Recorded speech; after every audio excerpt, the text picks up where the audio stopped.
Lao Tzu. Los dichos de Lao Tzu. Traducido por Lionel Giles. Introducción. Con rara modestia y una inteligente autoestima, Confucio se describió a sí mismo como un transmisor, no un creador, alguien que amaba y creía en los antiguos. Esta juiciosa estimación resume acertadamente la posición del maestro más destacado de China. Si bien su influencia sobre millones de personas es incalculable, se debe más a su intachable sentido común, respaldado por la fortaleza moral de su carácter, que a un notable poder intelectual o a la novedad de sus ideas. Pero unos 50 años antes de la época de Confucio, vivió otro gran chino que, además de ser un amante de la antigüedad, se alza como un pensador profundo y original. Aparte de la abundante cosecha de leyendas y mitos que pronto se extendió en torno a su nombre, se sabe muy poco sobre la vida y la personalidad de Lao Tzu, e incluso el escaso relato que nos ha sido preservado en la historia de S.S. Macheyen debe considerarse con recelo. Todos los supuestos encuentros y conversaciones con Confucio pueden rechazarse con seguridad, no solo por dificultades cronológicas, sino porque son precisamente el tipo de invención que probablemente se difundiría en una época temprana y acrítica.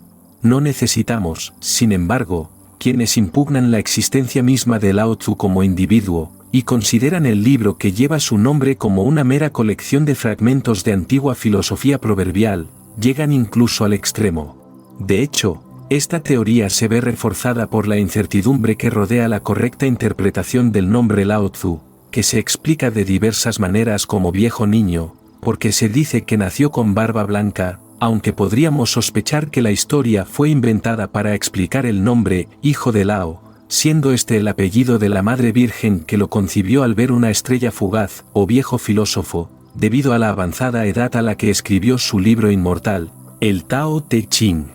La mención de este clásico, o Tratado del Camino y de la Virtud, como podría traducirse a falta de mejores equivalentes en español, nos lleva naturalmente a la controvertida cuestión de si el texto que nos ha llegado puede realmente atribuirse a la mano de Lao Tzu, o si no es más bien una compilación confusa y no autorizada de sus dichos, o incluso una mera falsificación de una época posterior. Cabe destacar que los propios chinos son casi unánimes en negar su autenticidad. Se ha argumentado que debemos tener en cuenta el sesgo confuciano, pero la evidencia interna por sí sola debería bastar para disipar la idea, a la que se han aferrado muchos sinólogos eminentes, de que el Tao Te Ching en su forma actual pueda representar la obra original de Lao Tzu. Por otro lado, es muy probable que gran parte del texto sea sustancialmente lo que dijo o escribió, aunque recopilada descuidadamente y reconstruida al azar. S.S. Macheyen, quien publicó su historia en el 91 a.C., y en consecuencia, se separó de Lao Tzu por un periodo mucho mayor que el que estamos nosotros de Shakespeare, nos dice que el sabio escribió un libro de 5.000 y pico palabras, y, de hecho, para ese entonces el Tao Te Ching posiblemente ya existía en algo parecido a su forma actual. Pero a cualquiera que reflexione sobre la condición turbulenta de China durante los siglos intermedios y el estado caótico de la literatura primitiva antes de los trabajos de Confucio, por no hablar de la quema de los libros en el 213 a.C., le resultará difícil convencerse de que S.S. Macheyen alguna vez tuvo ante sí los escritos reales del filósofo. Aunque la disposición del Tao Te Ching parezca arbitraria y confusa, es posible trazar una línea de pensamiento coherente a lo largo de todo el texto. Y aunque ningún creador de paradojas a una escala tan extensa como Lao Tzu podría aspirar a lograr una consistencia absoluta e invariable, es fácil ver que el Tao Te Ching es algo más que una simple mezcla de aforismos dispersos, es, de hecho, el esbozo bien definido, aunque rudimentario, de un gran sistema de filosofía trascendental y ética. El hecho de que este magnífico esquema de pensamiento nunca alcanzara su plena expresión en el tratamiento de Lao Tzu se debe en gran medida a que luchaba constantemente por transmitir sus ideas a través de un lenguaje aún imperfectamente desarrollado, que constituía un vehículo inadecuado para concepciones filosóficas abstrusas. Esto, además, combinado con un extra la concisión habitual en la dicción es la causa de la oscuridad que se cierne sobre varias partes del texto, y que los esfuerzos de innumerables comentaristas han hecho muy poco por disipar. Al amplio campo que esto ofrece a la imaginación debemos los sorprendentes descubrimientos, en el cuerpo de la obra, de la doctrina de la Trinidad y de la palabra hebrea para Jehová, apenas disfrazada con su ropaje chino. Lamentablemente, estas dos teorías, antaño famosas, ahora están totalmente desacreditadas. El verdadero valor del Tao Te Ching no reside en tales puerilidades, sino en su riqueza de sugerencias y frases elocuentes, cada una conteniendo un mundo de pensamiento en sí misma y capaz de expandirse en volúmenes. Si Lao Tzu desarrolló alguna vez los gérmenes de pensamiento arrojados con tal prodigalidad, no lo sabemos. En cualquier caso, no queda ningún registro del desarrollo.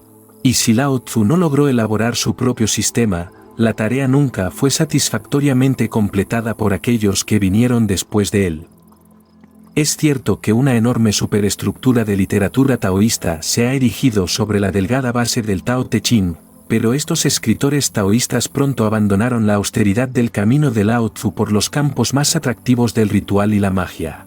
Lao Tzu fue un Sócrates que nunca encontró un Platón o un Aristóteles para cosechar la buena cosecha que había sembrado, incluso Chuan Tzu, el más grande de sus seguidores, cuyo exquisito estilo literario contrasta extrañamente con las ásperas frases del Tao Te Ching, apenas parece haber captado el verdadero espíritu de su maestro y tiende a perderse, él mismo en las vagas especulaciones de un misticismo onírico. Sin embargo, la obra de Lao Tzu logró captar la atención por sus propios méritos. Fue reconocida oficialmente como canon o clásico por primera vez bajo el emperador Qin Ti 156 a 140 a.C. de la dinastía Han, tras lo cual el estudio del Tao sobrevivió a muchas vicisitudes, siendo a veces cuestionado y a veces nuevamente muy apreciado en la corte. Un emperador solía explayarse sobre las doctrinas de Lao Tzu ante sus ministros reunidos, y degradaba de inmediato a cualquiera que se estirara, bostezara o escupiera durante su discurso. Otro publicó una edición del Tao Te Ching, descrito en el prefacio como la raíz de todas las cosas, el maestro de los reyes y la joya más preciada del público. El primer emperador de la dinastía Qin posterior preguntó si el Tao era de alguna utilidad para el gobierno. Shan Cheyenmin le respondió que con el Tao un cadáver podría gobernar el imperio. Mediante sucesivos edictos, el Tao Te Ching se hizo obligatorio en el examen para los graduados de segundo grado, todos debían poseer una copia de la obra, que fue grabada en piedra en ambas capitales. Posteriormente, se distribuyeron copias impresas a todos los directores de educación y se tradujo a la lengua de los tártaros de Nuchen. Finalmente, Kublai Khan ordenó la quema de todos los libros taoístas, con excepción del Tao Te Ching, demostrando así una justa apreciación de la brecha que separaba a Lao Tzu de los escritores posteriores sobre el Tao.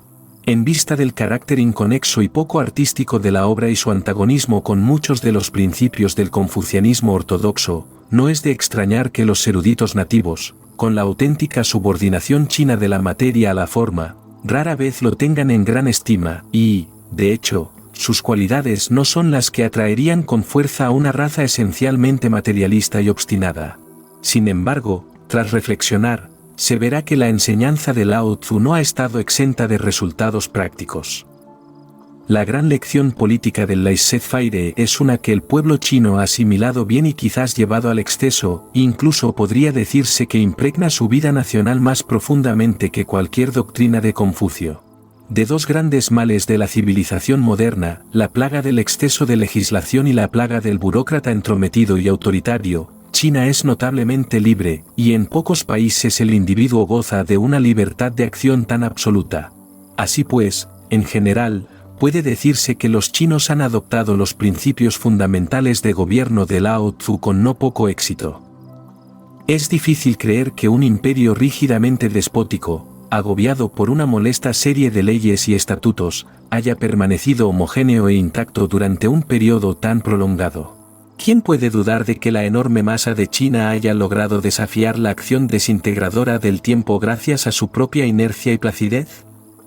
Se ha sugerido que Lao Tzu pudo haber llegado a esta doctrina de la no interferencia al observar que el poder supremo, el Tao, gobierna el universo mediante leyes fijas, y sin embargo, deja al hombre una libertad de voluntad aparentemente ilimitada. Sea como fuere, él era sin duda el primer hombre que predicó el evangelio de la paz y la inacción inteligente, estando en esto, como en muchos otros aspectos, muy adelantado a su época. En aquellos tiempos turbulentos, cuando la tierra estaba desgarrada por disputas internas y el espíritu militarista reinaba, resulta notable encontrarlo expresando una aversión incondicional a la guerra, aunque, sin duda, esto no era más que el resultado lógico de su sistema de quietismo. Pocos pueden evitar sorprenderse por la similitud de tono entre los dichos de Lao Tzu y el Evangelio enunciado 6 siglos después por el Príncipe de la Paz. Hay 2 famosas declaraciones en particular que le otorgan a Lao Tzu la gloria de haber anticipado la elevada moralidad del Sermón de la Montaña. A los escépticos que sitúan la regla de oro de Confucio por debajo de la de Cristo les resultará difícil aceptar que Lao Tzu dijera, devuelve el daño con bondad, y, quiero ser bueno con los malos para hacerlos buenos. 150 años después, Platón llegó a la misma conclusión en el primer libro de la República. Es interesante observar ciertos puntos de contacto entre Lao Tzu y los primeros filósofos griegos. Se le puede comparar tanto con Parménides, quien menospreció el conocimiento sensorial y enseñó la existencia del uno en oposición a los muchos, como con Heráclito, cuya teoría de la identidad de los contrarios recuerda algunas de las paradojas de nuestro sabio. Pero es al llegar a Platón donde se producen los paralelismos más sorprendentes. No ha pasado inadvertido que algo parecido a la doctrina platónica de las ideas se puede descubrir en formas que Lao Tzu concibe como residentes del Tao. Pero, que yo sepa, nadie ha señalado aún la estrecha similitud que el propio Tao guarda con esa curiosa abstracción que Platón llama la idea del bien.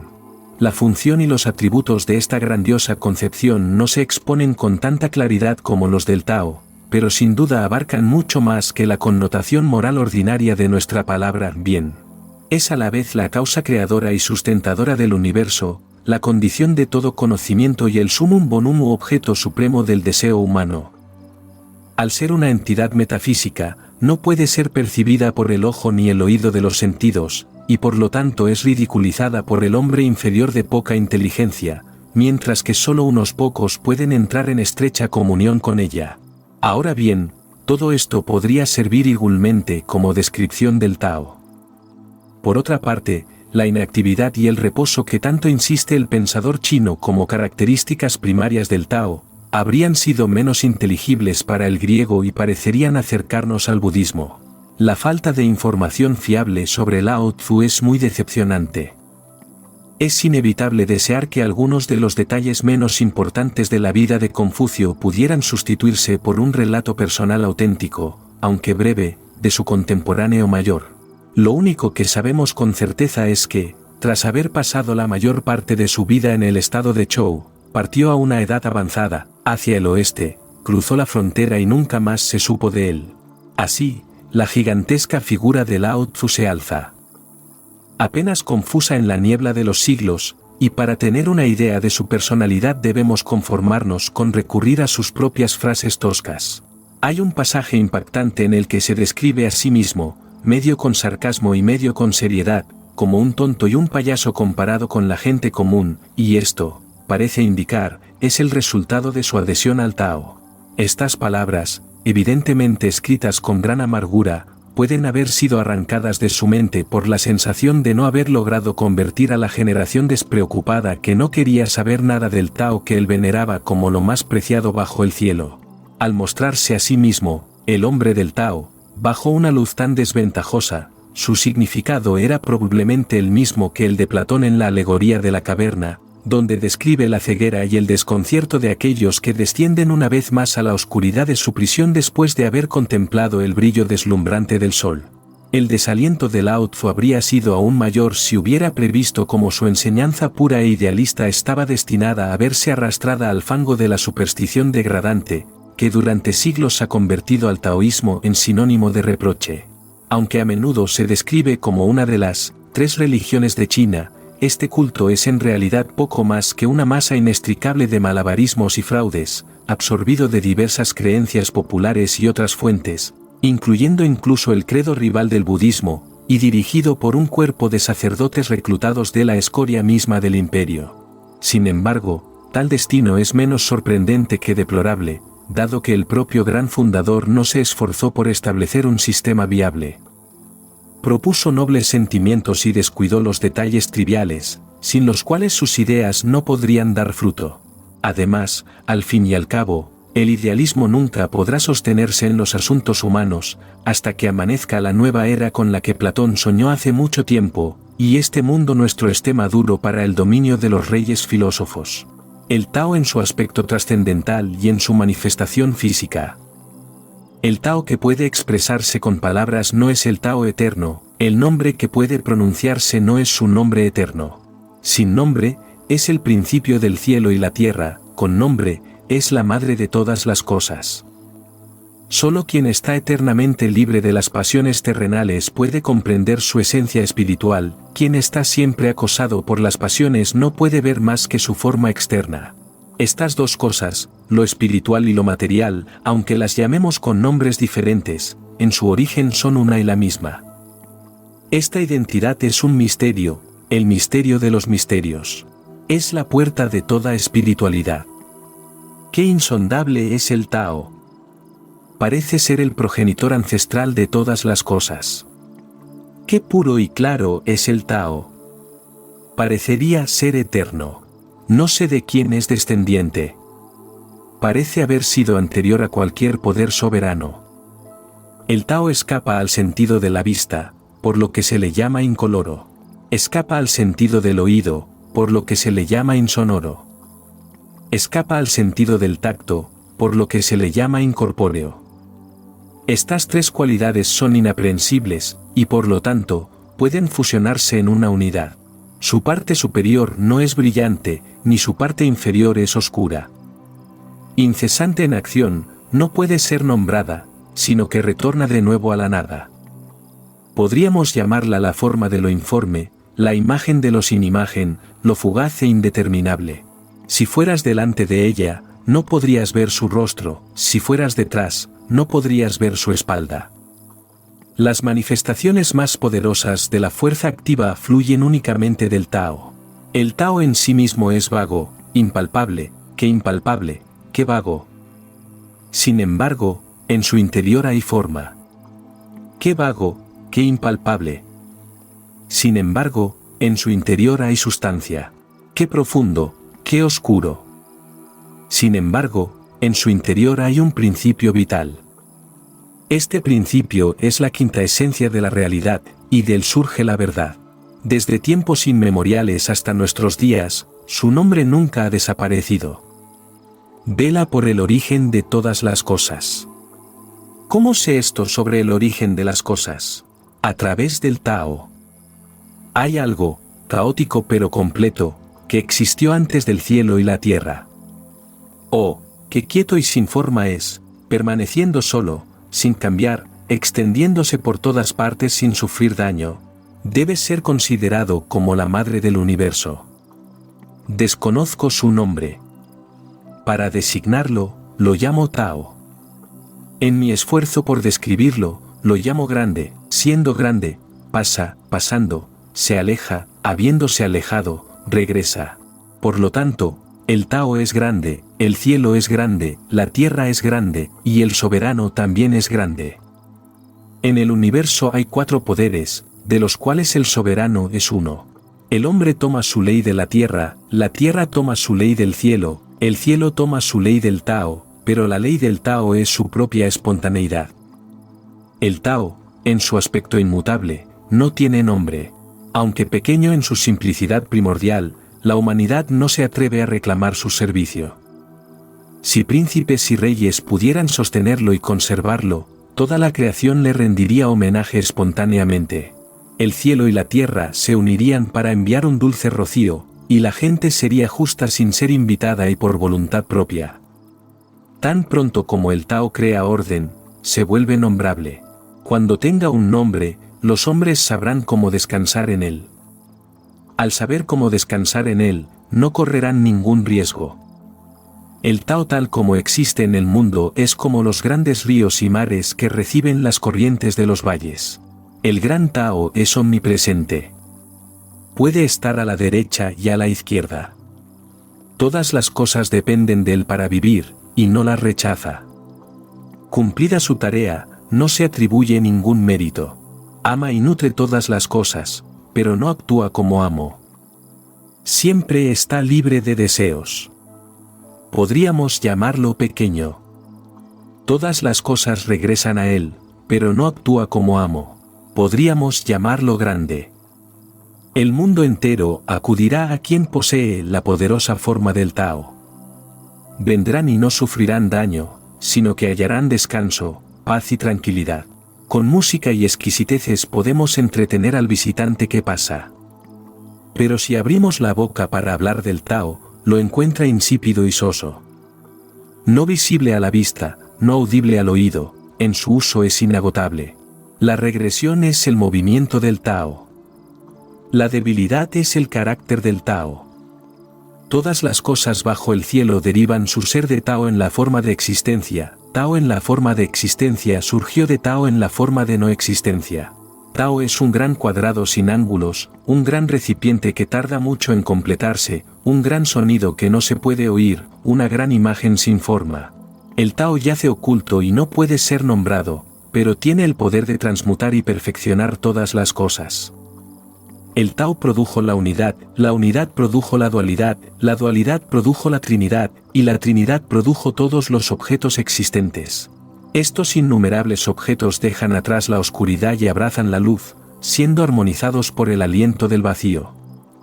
El Tao produce todas las cosas, su virtud las nutre, su naturaleza les da forma, su fuerza las perfecciona. Por lo tanto, no hay nada que no rinda homenaje al Tao y ensalce su virtud. Este homenaje al Tao, este ensalzamiento de su virtud, no se debe a ninguna orden, sino que es siempre espontáneo. Así es como el Tao, engendrando todas las cosas, las nutre, las desarrolla, las fomenta, las perfecciona, las madura, las cuida y las protege. Producción sin posesión, acción sin autoafirmación, desarrollo sin dominación, este es su misterioso funcionamiento. El mundo tiene una causa primera, que puede considerarse la madre del mundo. Cuando se tiene a la madre, se puede conocer al niño. Quien conoce al niño y conserva a la madre, aunque su cuerpo perezca, no correrá ningún riesgo. El camino del cielo es no esforzarse, y sin embargo saber cómo vencer, no hablar, y sin embargo saber cómo obtener una respuesta, no llama, y las cosas vienen por sí solas, es lento en moverse, pero excelente en sus designios. La red del cielo es vasta, aunque sus mallas son anchas, nada deja escapar. El camino del cielo es como el arco, derriba lo que está alto y eleva lo que está bajo. El camino del cielo es quitarles a quienes tienen demasiado y darles a quienes tienen muy poco. Pero el camino del hombre no es así. Quita a quienes tienen muy poco para añadir a su propia superabundancia. ¿Quién puede tomar de su propia superabundancia y dársela a la humanidad? Solo quien posee el Tao. El Tao del cielo no tiene favoritos. Da a todos los hombres buenos sin distinción. Las cosas se fortalecen y luego decaen. Esto es lo contrario del Tao. Lo que es contrario al Tao pronto perece. El Tao como principio moral o virtud. La bondad suprema es como el agua, pues el agua es excelente para beneficiar a todas las cosas y no se esfuerza. Ocupa el lugar más bajo, el cual los hombres aborrecen. Y, por lo tanto, es cercana al Tao. Cuando tu trabajo esté hecho y hayas alcanzado la fama, entonces retírate a un segundo plano, porque este es el camino del cielo.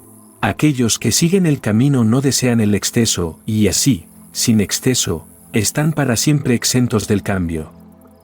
Todas las cosas por igual hacen su trabajo, y luego las vemos desaparecer. Cuando alcanzan su florecimiento, cada una regresa a su origen.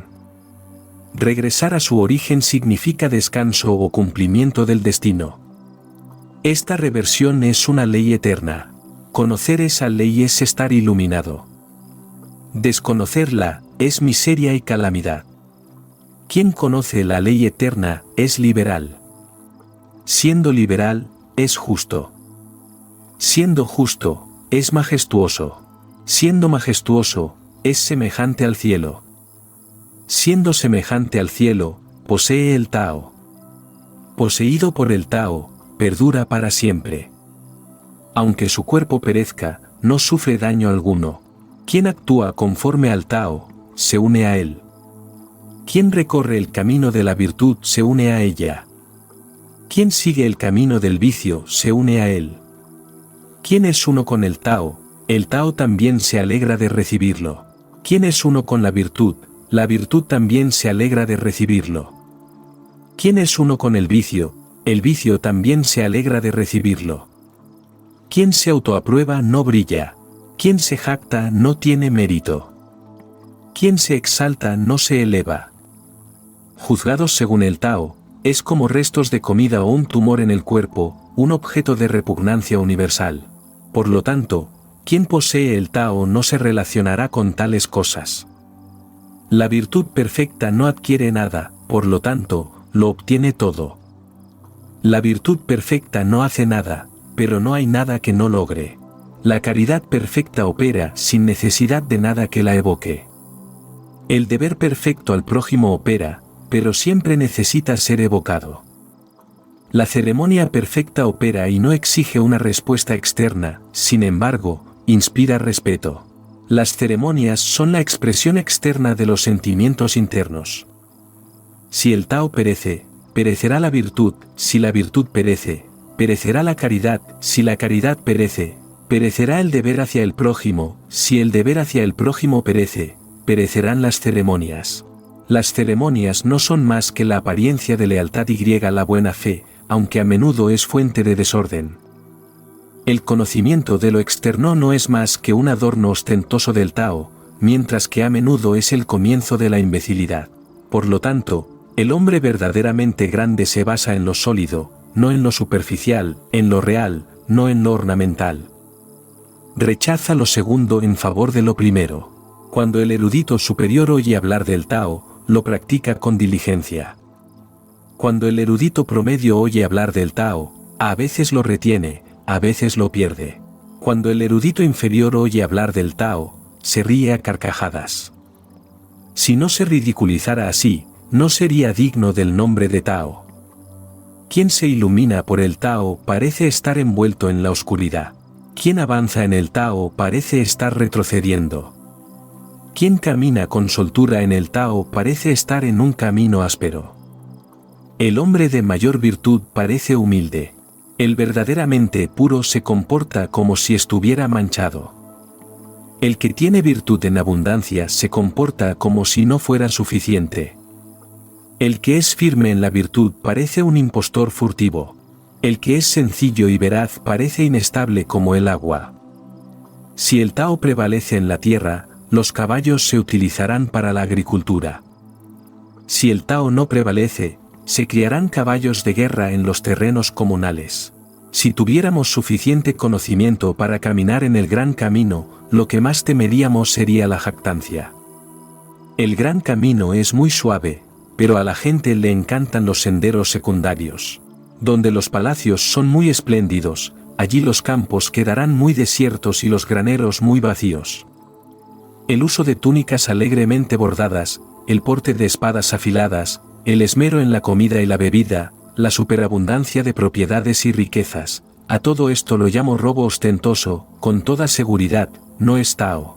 Quien confía en la abundancia de su virtud natural es como un bebé recién nacido, al que los reptiles venenosos no pican, las fieras no se apoderan, las aves de rapiña no atacan. Sus huesos son débiles, sus tendones blandos, pero su agarre es firme. Llorará todo el día sin que su voz se vuelva ronca. Esto se debe a la perfecta armonía de su sistema corporal. Modera tu agudeza, desenreda tus ideas, modera tu brillantez, vive en armonía con tu edad. Esto es estar en conformidad con el principio del Tao. Un hombre así es inmune tanto al favor como a la desgracia, a los beneficios como a las injurias, al honor como al desprecio. Y, por lo tanto, es estimado por encima de toda la humanidad. Para gobernar a los hombres y servir al cielo, no hay nada como la moderación. Porque solo con moderación se puede lograr un pronto retorno a la normalidad. Este pronto retorno equivale a una gran acumulación de virtud. Con una gran acumulación de virtud, nada es imposible de lograr.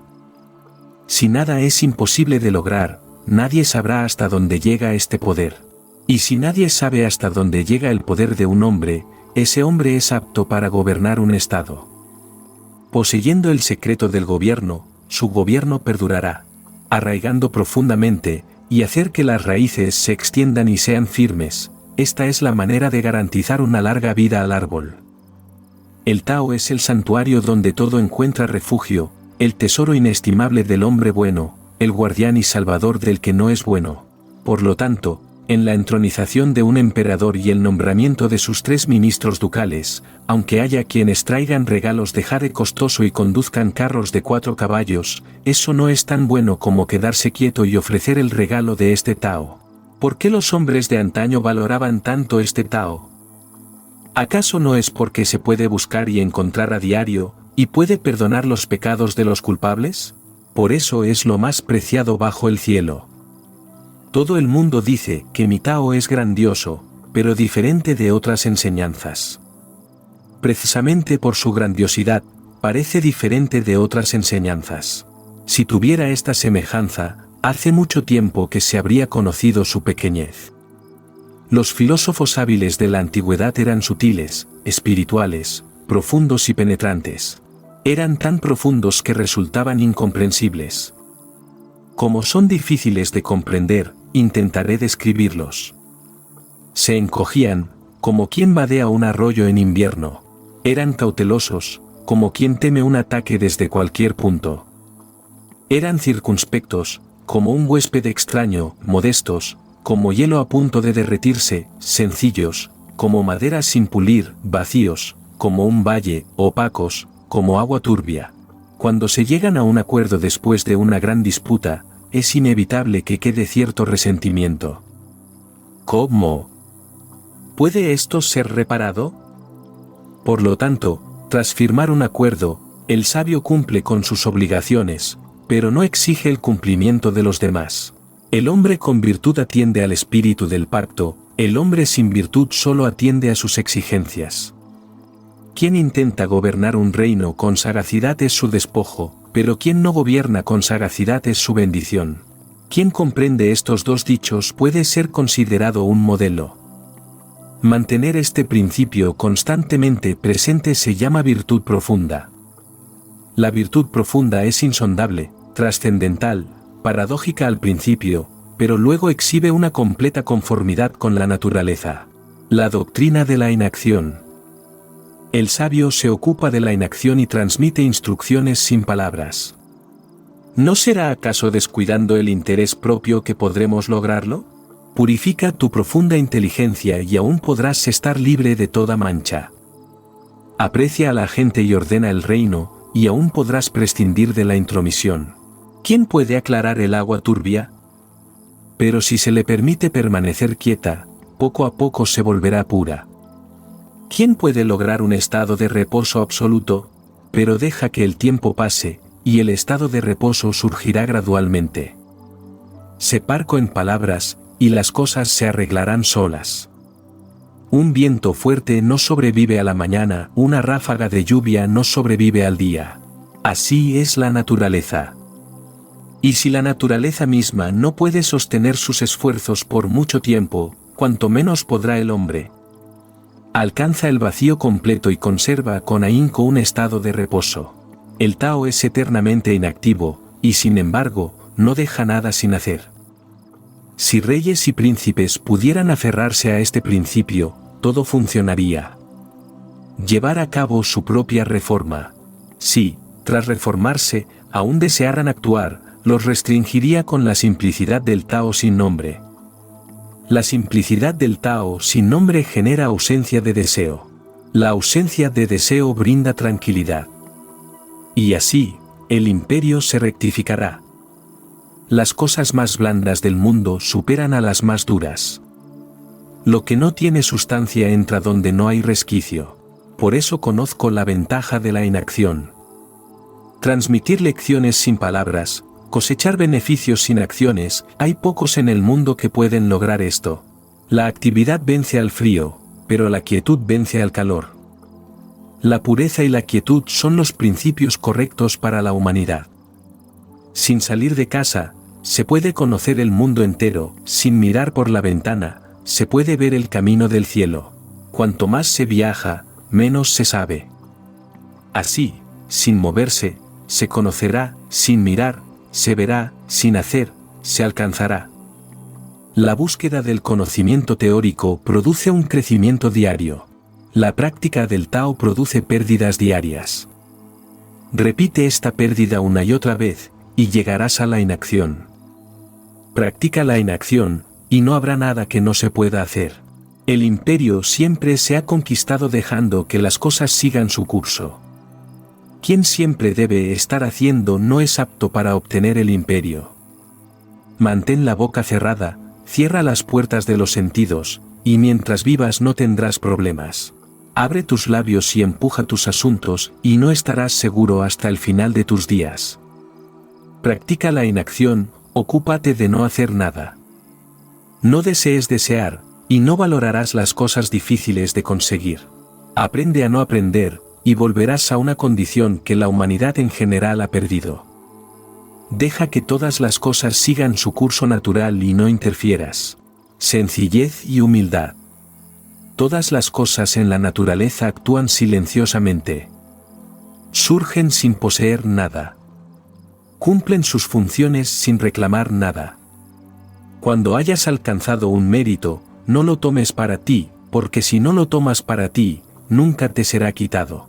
Sigue diligentemente el camino en tu propio corazón, pero no lo exhibas ante el mundo. Mantente atrás, y serás puesto delante. Mantente fuera, y serás mantenido dentro. La bondad no lucha y por eso no es reprendido. El que se humilla será preservado íntegro. El que se inclina será enderezado. El que está vacío será llenado. El que está agotado será renovado. El que tiene poco prosperará. El que tiene mucho se extraviará. Por lo tanto, el sabio abraza la unidad y es un modelo para todos bajo el cielo. Está libre de ostentación, por lo tanto, brilla, por autoafirmación, por lo tanto, se distingue, por autoglorificación, por lo tanto, tiene mérito, por autoexaltación, por lo tanto, se eleva por encima de todos. En la medida en que no se esfuerza, ahí no hay nadie en el mundo que pueda competir con él. Quien, consciente de su fuerza, se conforma con ser débil, será el modelo de la humanidad. Siendo el modelo de la humanidad, la virtud nunca lo abandonará. Regresa al estado de niño pequeño. Quien, consciente de su propia luz, se contenta con la oscuridad, será el modelo del mundo entero. Siendo el modelo del mundo entero, su virtud nunca fallará. Retorna al absoluto. Quien, consciente del merecimiento, se contenta con sufrir la desgracia, será el centro de atención de la humanidad. Siendo el centro de atención de la humanidad, su virtud entonces es plena. Regresa a la perfecta simplicidad.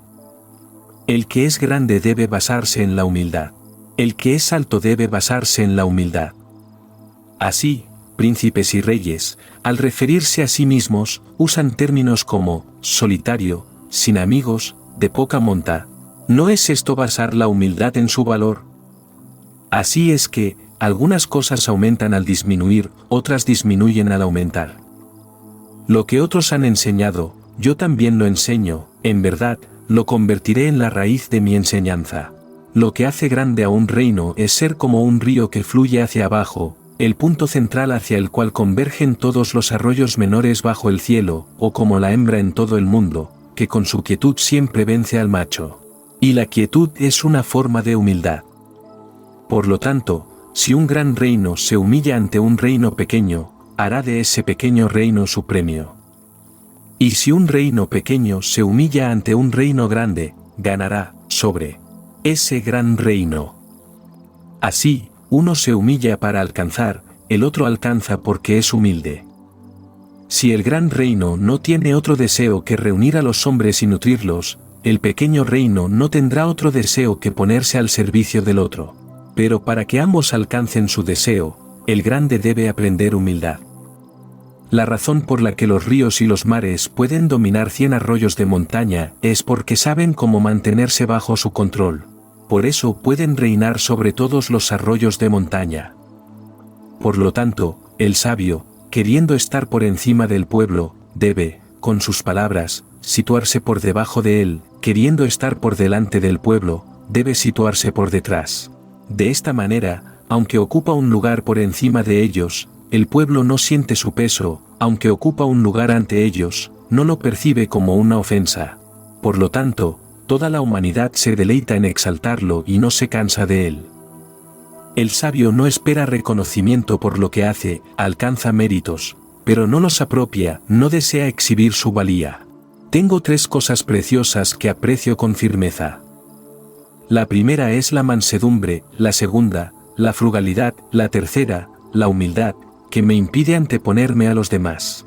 Sé manso y podrás ser audaz, sé frugal y podrás ser generoso, evita anteponerte a los demás y podrás convertirte en un líder. Pero en la actualidad los hombres desechan la gentileza y se inclinan a ser audaces, rechazan la frugalidad y solo conservan la extravagancia, descartan la humildad y solo aspiran a ser los primeros. Por lo tanto, seguramente perecerán. La mansedumbre trae victoria al que ataca y seguridad al que defiende. A quienes el cielo quiere salvar, los rodea con mansedumbre. Los mejores soldados no son belicosos, los mejores luchadores no pierden la paciencia. Los mayores conquistadores son aquellos que vencen a sus enemigos sin contienda. Los mayores guías son aquellos que ceden el paso a otros. Esto se llama la virtud de no esforzarse, la capacidad de dirigir a la humanidad, esto es ser el compañero del cielo. Era la meta más alta de los antiguos. Gobierno. No exaltar el valor evita que la gente compita. No valorar lo difícil de conseguir evita que la gente robe. No mostrarles lo que pueden codiciar es la manera de proteger sus mentes del desorden. Por lo tanto, el sabio, al gobernar, vacía sus mentes y llena sus estómagos, debilita sus inclinaciones y fortalece sus huesos. Su objetivo constante es mantener a la gente sin conocimiento ni deseo, o impedir que quienes poseen conocimiento se atrevan a actuar. Practica la inacción, y nada queda sin gobernar. Quien respeta al Estado como a su propia persona es apto para gobernarlo. Quien ama al Estado como a su propio cuerpo es apto para que se le confíe. En la más remota antigüedad, la gente desconocía que tenía gobernantes. En la era posterior, los amaban y alababan. En la siguiente, los temían. En la siguiente, los despreciaban. Qué cauteloso es el sabio, qué parco en palabras. Cuando esta tarea se cumple y los asuntos prosperan, todo el pueblo dice, hemos llegado a ser como somos, naturalmente y por nosotros mismos. Si alguien desea tomar el imperio en sus manos y gobernarlo, veo que no lo logrará. El imperio es un instrumento divino que no puede ser maltratado. Quien se entromete, lo estropea. Quien lo retiene por la fuerza, lo pierde. No se deben sacar peces del agua, no se deben exhibir al pueblo los métodos de gobierno. Utilizar la rectitud al gobernar un estado, emplear estratagemas al librar una guerra, practicar la no injerencia para conquistar el imperio. Así es como se lo quede claro. A medida que se multiplican las restricciones y prohibiciones en el imperio, la gente se empobrece cada vez más. Cuando el pueblo se ve sometido a un gobierno excesivo, la tierra se sume en la confusión. Cuando el pueblo se vuelve hábil en muchas artes astutas, extraños son los objetos de lujo que aparecen. Cuanto mayor sea el número de leyes y decretos, más ladrones y asaltantes habrá. Por eso el sabio dice, mientras no haga nada, la gente se reformará por sí sola. Mientras ame la calma, la gente se enderezará. Si tan solo me abstuviera de entrometerme, la gente se enriquecería. Si tan solo estuviera libre de deseos, la gente volvería naturalmente a la simplicidad. Si el gobierno es perezoso y tolerante, la gente será honesta y libre de engaños. Si el gobierno es entrometido e intruso, habrá constantes infracciones a la ley. ¿Es corrupto el gobierno? Entonces la rectitud se vuelve escasa y la bondad, extraña. En verdad, la humanidad ha estado engañada durante muchos días. Gobierna una gran nación como cocinarías un pez pequeño. Si el imperio se rige según el Tao, los espíritus incorpóreos no manifestarán poderes sobrenaturales. No es que carezcan de poder sobrenatural, sino que no lo usarán para dañar a la humanidad. De nuevo, no es que sean incapaces de dañar a la humanidad, sino que ven que el sabio tampoco lo hace. Si entonces ni el sabio ni los espíritus causan daño, su virtud converge hacia un fin benéfico. En la antigüedad, quienes sabían practicar el Tao no lo usaban para iluminar al pueblo, sino para mantenerlo en la ignorancia. La dificultad de gobernar al pueblo radica en su exceso de conocimiento. Si el pueblo no teme la majestad del gobierno, se desatará un régimen de terror. No los confinen en límites demasiado estrechos, no les hagan la vida demasiado pesada, porque si no los cansan de la vida, no se cansarán de ustedes. Si el pueblo no teme a la muerte, ¿de qué sirve usarla como disuasión? Pero si se le educa con miedo a la muerte, y podemos detener y ejecutar a cualquiera que haya cometido un crimen atroz, ¿quién se atreverá a seguir su ejemplo? Ahora bien, siempre hay alguien que preside la imposición de la muerte. Quien quiera tomar el lugar del magistrado e infligir la muerte él mismo, es como quien intenta hacer el trabajo de un maestro carpintero. Y entre quienes intentan el trabajo de un maestro carpintero, pocos son los que no se cortan las manos. La gente se muere de hambre porque quienes tienen autoridad sobre ellos se imponen demasiados impuestos, por eso mueren de hambre. El pueblo es difícil de gobernar porque quienes lo gobiernan son entrometidos, por eso es difícil de gobernar. El pueblo desprecia la muerte por su excesivo trabajo en la búsqueda de los medios de vida, por eso desprecia la muerte.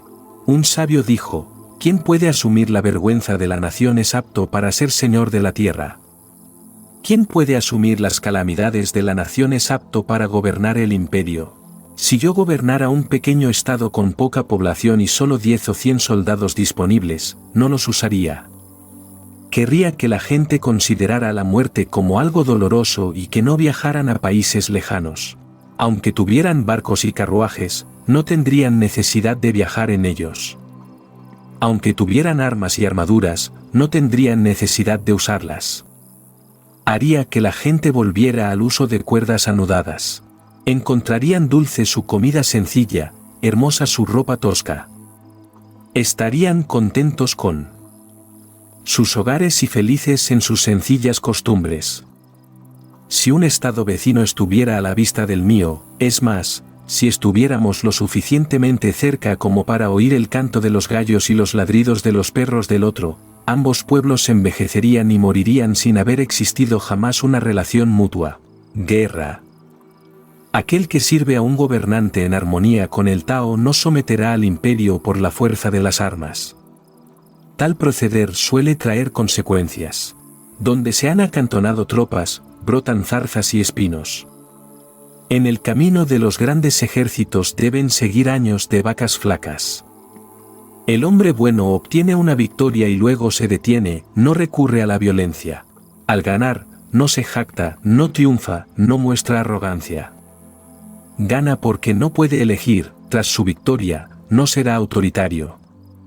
Las armas, por hermosas que sean, son instrumentos de mal agüero, odiosos para todas las criaturas.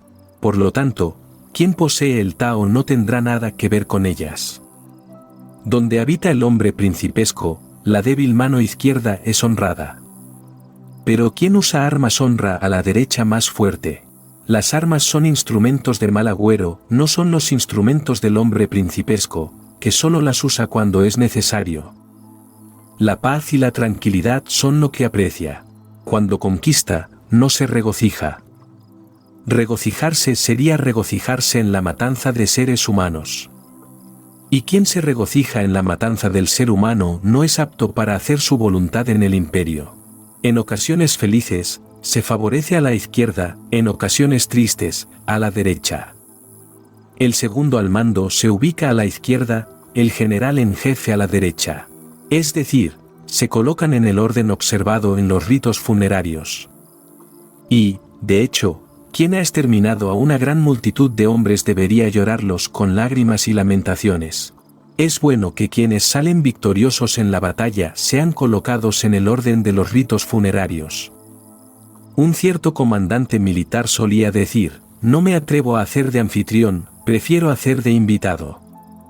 No me atrevo a avanzar ni una pulgada, prefiero retroceder un pie. No hay mayor calamidad que involucrarse a la ligera en la guerra. Involucrarse a la ligera en la guerra es arriesgarse a perder nuestro tesoro. Cuando guerreros opuestos se unen en la batalla, el que tiene piedad vence. Paradojas. Entre la humanidad, el reconocimiento de la belleza como tal implica la idea de la fealdad, y el reconocimiento del bien implica la idea del mal. Existe la misma relación mutua entre existencia y no existencia en materia de creación, entre dificultad y facilidad en materia de realización, entre largo y corto en materia de forma, entre alto y bajo en materia de elevación, entre agudos y graves en materia de tono musical, entre antes y después en materia de prioridad. La naturaleza no es benévola, con despiadada indiferencia, hace que todo cumpla su propósito, como los perros de paja que usamos en los sacrificios. El sabio no es benévolo, utiliza a las personas con la misma inexorabilidad. El espacio entre el cielo y la tierra, ¿no es como un fuelle? Está vacío, pero es inagotable. Cuando se pone en movimiento, sale cada vez más. El cielo y la tierra son duraderos. La razón por la que pueden perdurar es que no viven para sí mismos, y por eso son capaces de perdurar. 30 radios se unen en una sola nave. La utilidad, la capacidad del carro depende del centro hueco donde gira el eje. Se moldea arcilla para formar una vasija, la utilidad de la vasija depende de su interior hueco. Se cortan puertas y ventanas para hacer una casa, la utilidad de la casa depende de los espacios vacíos. Así pues, aunque la existencia de las cosas pueda ser buena, es lo no existente en ellas lo que las hace útiles. Cuando el gran Tao cae en desuso, la benevolencia y la rectitud se ponen de moda. Cuando surgen la astucia y la sagacidad, prevalece la gran hipocresía. Es cuando los lazos de parentesco se desintegran que nacen la piedad filial y el afecto paternal. Es cuando el Estado se encuentra en plena efervescencia revolucionaria que surgen los patriotas leales. Deshazte de tu santidad, deshazte de la sagacidad, y el pueblo se beneficiará 100 veces más. Desecha la benevolencia y abolir la rectitud, y el pueblo volverá a la piedad filial y al amor paternal. Renuncia a tus intrigas y abandona la ganancia, y los ladrones y salteadores desaparecerán.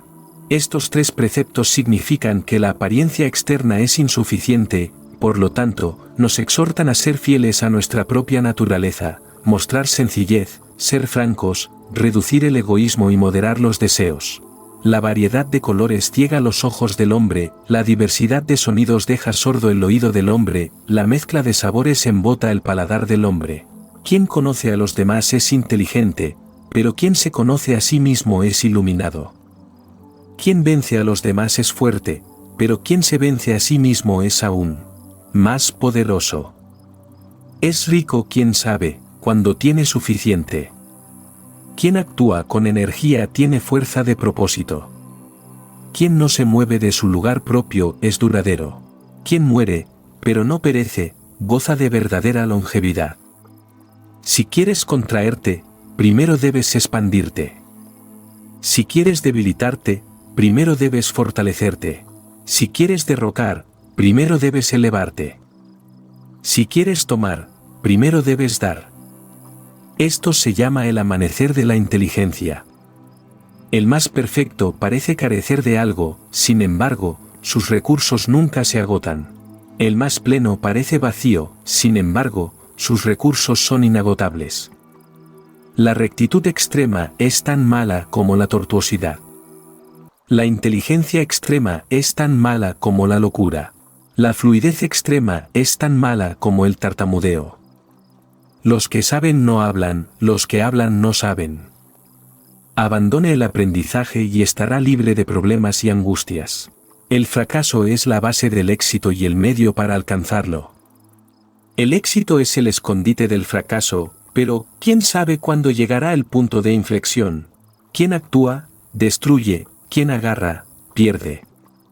Por lo tanto, el sabio no actúa, y por lo tanto no destruye, no agarra, y por lo tanto no pierde.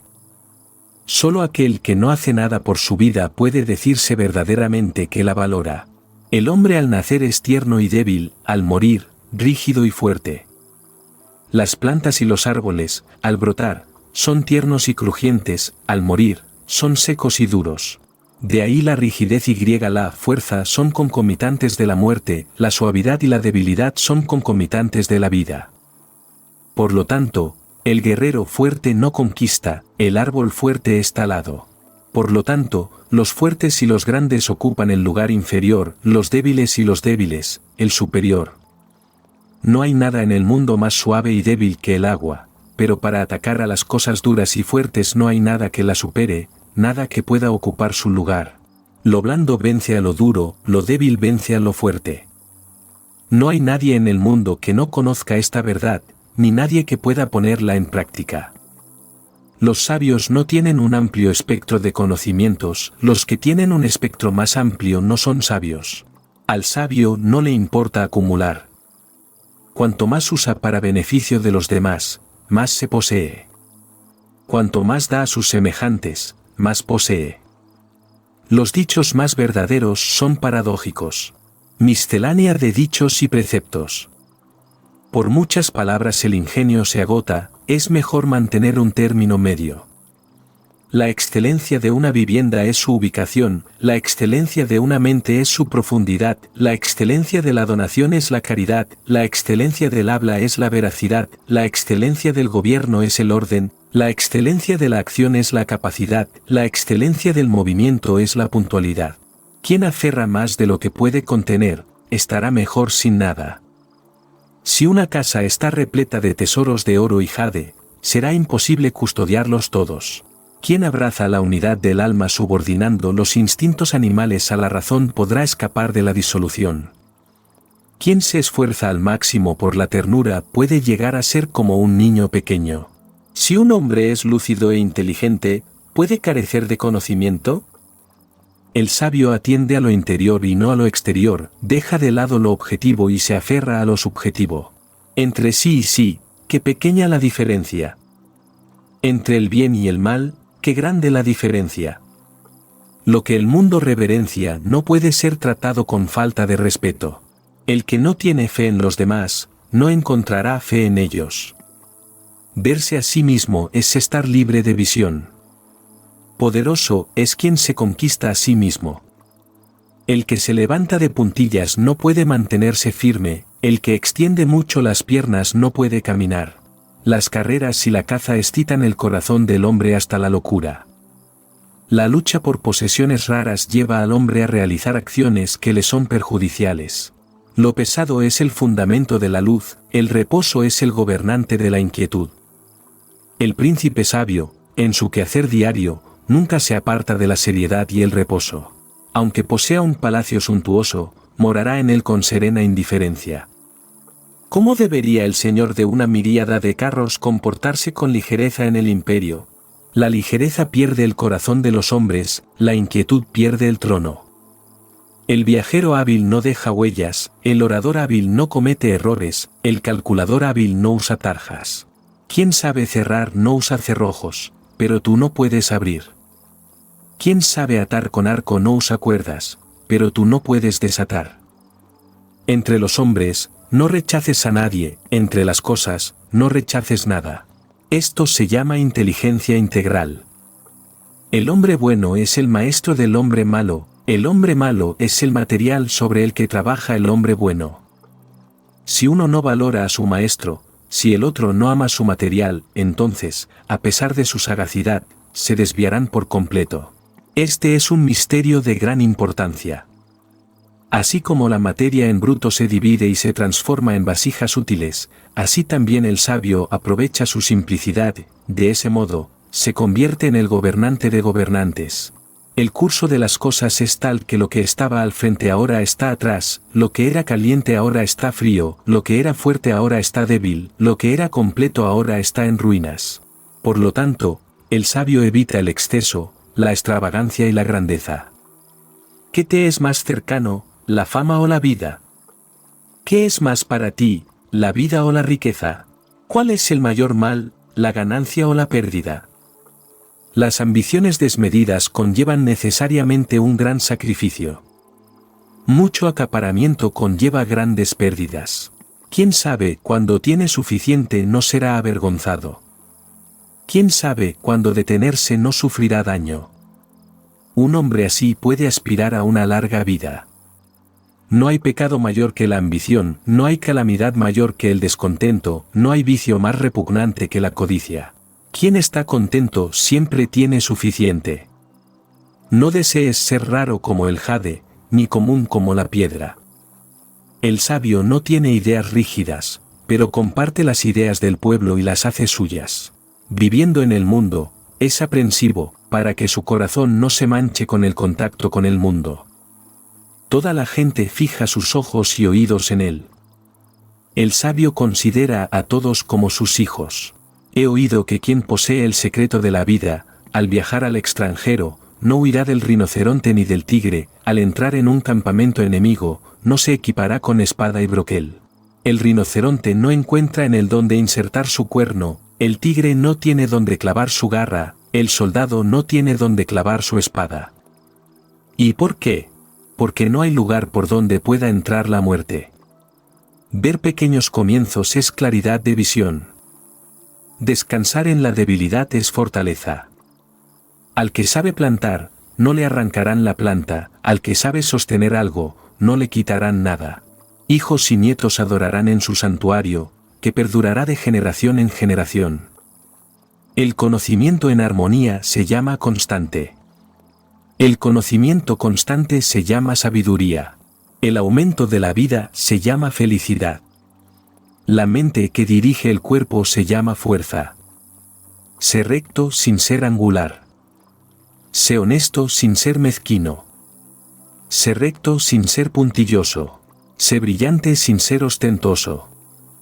Las buenas palabras te ganarán honor en el mercado, pero las buenas acciones te ganarán amigos entre los hombres. Quisiera ser bueno con los buenos, también quisiera ser bueno con los no buenos, para hacerlos buenos. Con los fieles quiero mantener la fe, y también con los infieles quiero mantener la fe, para que ellos también lleguen a ser fieles. Incluso si un hombre es malo, ¿cómo puede ser justo desecharlo? Devuelve el daño con bondad. Las cosas difíciles de este mundo debieron ser fáciles en algún momento, las grandes cosas de este mundo debieron ser pequeñas en algún momento. Emprende las cosas difíciles mientras aún son fáciles, haz cosas grandes mientras aún son pequeñas. El sabio nunca pretende hacer nada grande, y por lo tanto es capaz de alcanzar sus grandes resultados. Quien siempre cree que las cosas son fáciles, seguro que las encontrará difíciles. Por eso, el sabio siempre anticipa las dificultades, y así es como nunca las encuentra. Cuando los tiempos son tranquilos, es fácil actuar, cuando los problemas venideros han proyectado sus sombras, es fácil hacer planes. Lo frágil se rompe fácilmente, lo diminuto se disipa fácilmente. Toma precauciones antes de que aparezca el mal, ordena las cosas antes de que comience el desorden. El árbol que necesita 2 brazos para abarcar su circunferencia surgió del brote más diminuto. Aquella torre, de 9 pisos, se alzaba sobre un pequeño montículo de tierra. Un viaje de 1000 millas comenzó con un solo paso. Un gran principio no se puede dividir, no hay, por eso es que muchos recipientes no pueden contenerlo. El sabio sabe lo que hay en él, pero no lo hace alarde, se respeta a sí mismo, pero no busca honor para sí. Saber, pero actuar como si no supiera, es la cumbre de la sabiduría. No saber, y aún así simular conocimiento, es un vicio. Si consideramos este vicio como tal, lo evitaremos. El sabio no tiene este vicio. Es porque lo considera un vicio que lo evita. Usa la luz que hay en ti para recuperar tu claridad natural de visión. Entonces, la pérdida del cuerpo no conlleva ninguna calamidad. A esto se le llama doblemente perdurable. En la gestión de los asuntos, las personas fracasan constantemente justo cuando se acercan a un éxito. Si tuvieran tanto cuidado al final como al principio, no fracasarían en sus proyectos. El que promete a la ligera cegueramente cumplirá muy poco. Aquel cuya audacia lo lleve a aventurarse, será asesinado. Quien sea lo suficientemente valiente como para no aventurarse, vivirá. De estos dos, uno se beneficia, el otro sufre. Pero, ¿quién conoce la verdadera causa del odio del cielo? Por eso el sabio duda y le resulta difícil actuar. Los violentos y testarudos no mueren de muerte natural. Las palabras verdaderas no son bellas, las palabras bellas no son verdaderas. Los buenos no son contenciosos, los contenciosos no son buenos. Este es el camino del cielo, que beneficia y no perjudica. Este es el camino del sabio, en cuyas acciones no hay conflicto. Lao Tzu sobre sí mismo. Ay, la esterilidad de la época aún no ha llegado a su límite. Todos los hombres irradian felicidad, como si disfrutaran de un gran festín, como si estuvieran en lo alto de una torre en primavera. Solo yo estoy quieto, y aún no doy señales de alegría. Soy como un niño que aún no ha sonreído, desamparado como quien no tiene donde reposar la cabeza. Otros hombres tienen abundancia, mientras que solo yo parezco haberlo perdido todo. Soy un hombre necio de corazón, apagado y confuso. Otros hombres están llenos de luz, solo yo parezco estar en la oscuridad. Otros hombres están alerta, solo yo estoy apático. Soy inquieto como el océano, a la deriva como si no tuviera donde detenerme. Todos los hombres tienen su utilidad, solo yo soy estúpido y payaso. Aunque solitario y a diferencia de otros hombres, venero a la madre nodriza, Tao. Mis palabras son muy fáciles de entender, muy fáciles de poner en práctica, sin embargo, el mundo no puede entenderlas ni practicarlas. Mis palabras tienen una pista, mis acciones tienen un principio subyacente. Es porque los hombres no conocen la pista que no me entienden. Son pocos los que me conocen y por eso mi honor es mayor. Así, el sabio viste ropas toscas, pero lleva una joya en su pecho. El fin.